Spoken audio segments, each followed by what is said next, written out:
Muito boa tarde, Soane, para você, para quem acompanha o Poder Expresso. E a gente segue falando sobre esse anúncio de Israel de ocupação da cidade de Gaza. Para isso, eu chamo aqui Eric Wilson, analista internacional, que participa do programa com a gente todas as sextas-feiras. Eric, seja muito bem-vindo aqui ao Poder Expresso mais uma vez. Boa tarde. Muito boa tarde, Lara. Eric, a gente tem então, né, esse anúncio de ocupação da cidade de Gaza por parte de Israel, uma guerra, um conflito que vem se intensificando, vem se arrastando já há bastante tempo, com acordos ali de cessar-fogo muito momentâneos e trocas, né, de reféns, mas de fato não há um alcance da paz ou algo perto disso no cenário, no campo de visão atual. Explica para a gente o que significa, né, essa ocupação, do ponto de vista prático, essa ocupação de Israel da cidade de Gaza e quais são as justificativas usadas pelo governo israelense para fazer essa ocupação. Bom, Lara, a situação lá na faixa de Gaza está cada vez mais complicada.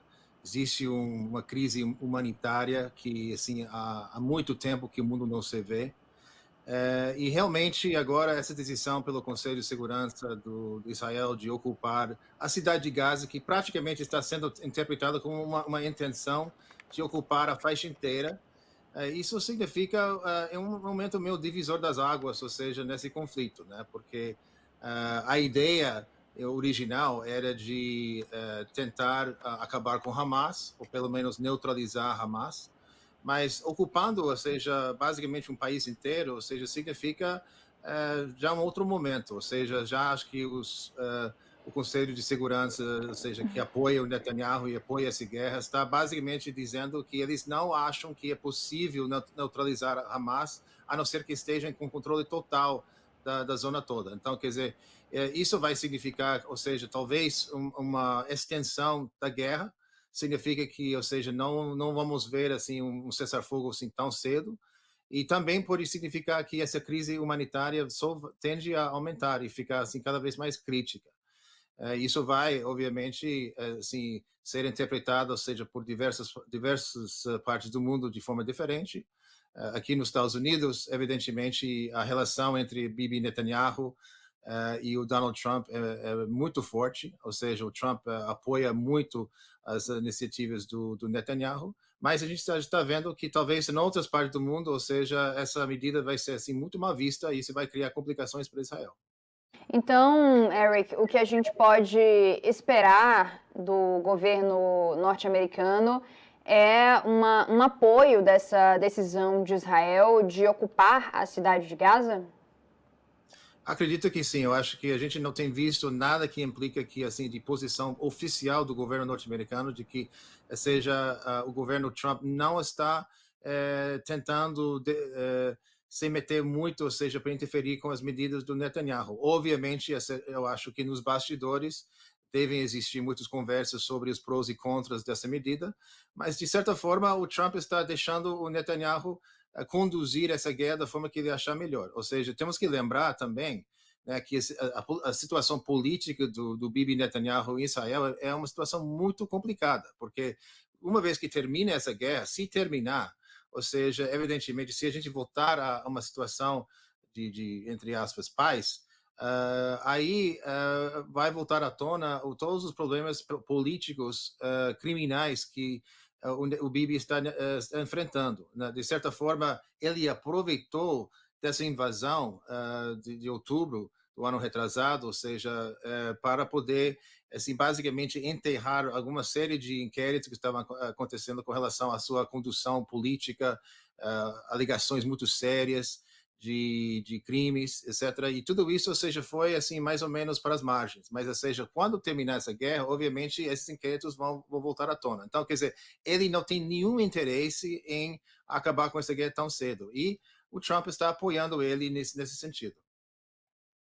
Agora, Eric, a gente teve, né, notícia depois desse anúncio de Israel de que iria ocupar a cidade de Gaza. Primeiro, a gente teve a ONU condenando, né, essa decisão de Israel, pedindo que fosse revertida imediatamente. E a gente teve a Alemanha também anunciando a suspensão parcial da exportação de armas para Israel.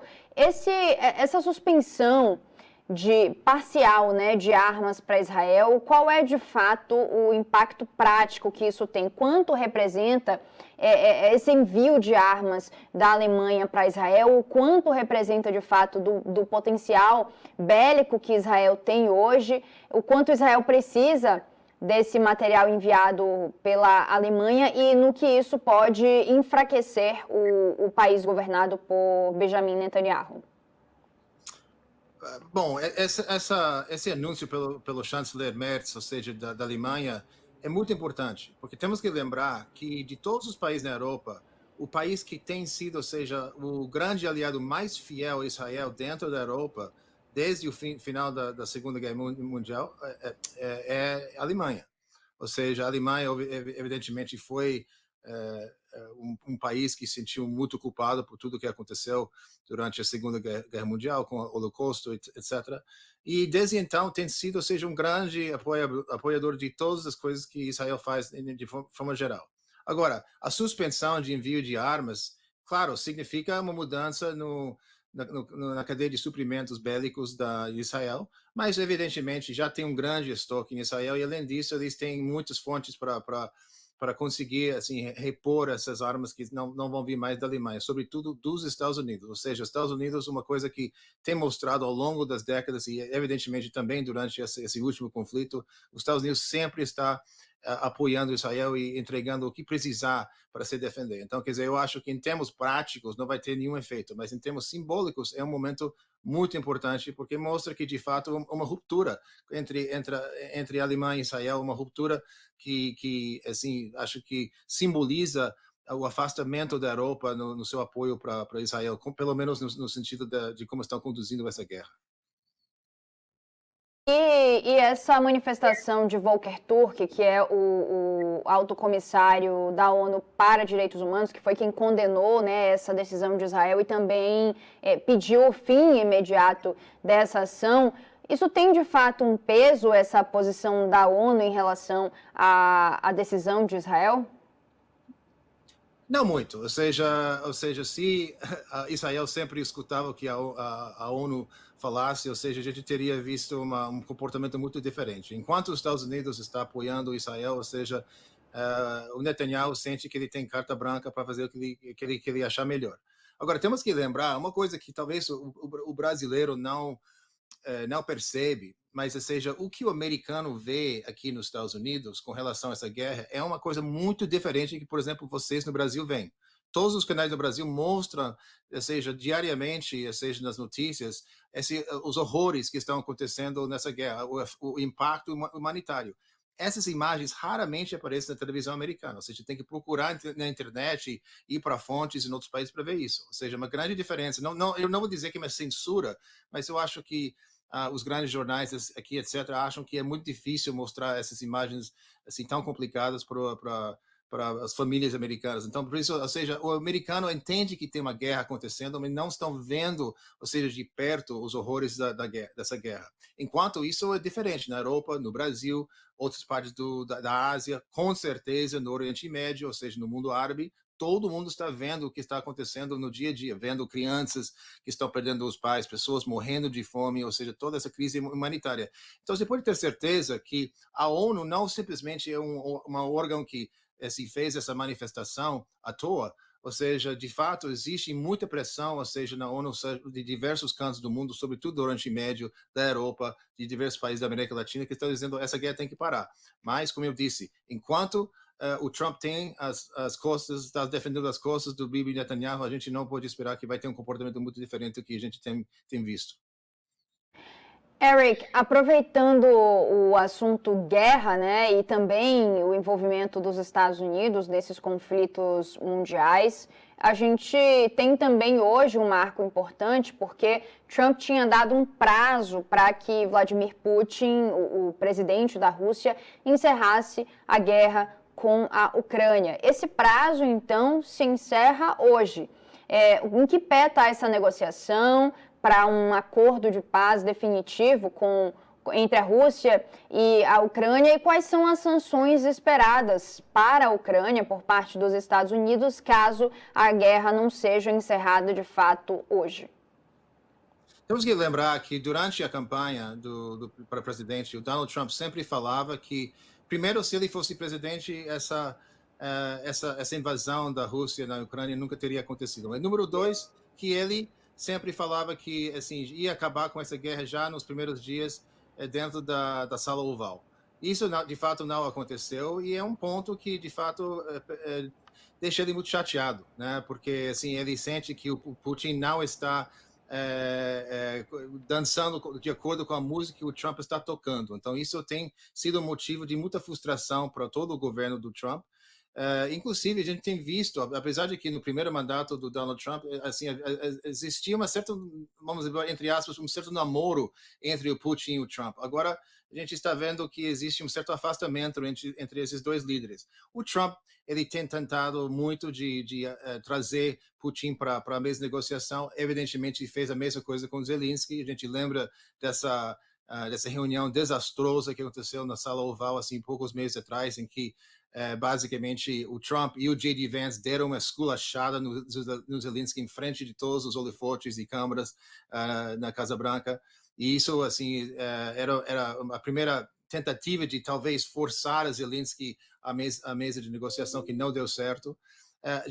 Saiu hoje, poucas horas depois do programa, uma notícia de que existe um pré-acordo entre Rússia e os Estados Unidos, de que existem os contornos, vamos dizer, de um acordo de paz. A Ucrânia não se manifestou ainda se está de acordo com isso. Provavelmente não, porque esse acordo implica a entrega de vários territórios conquistados e não conquistados pela Rússia. Mas temos que lembrar, Lara, nisso tudo, o que é mais importante para o Putin? Número um, ele não está muito preocupado com as terras. Claro, ele tem essa ideia de que ele vai anexar de volta a Crimeia e ele acha que tem certas partes da Ucrânia que pertencem historicamente à Rússia. Mas o mais importante para Putin, ele não quer que a Ucrânia entre na OTAN.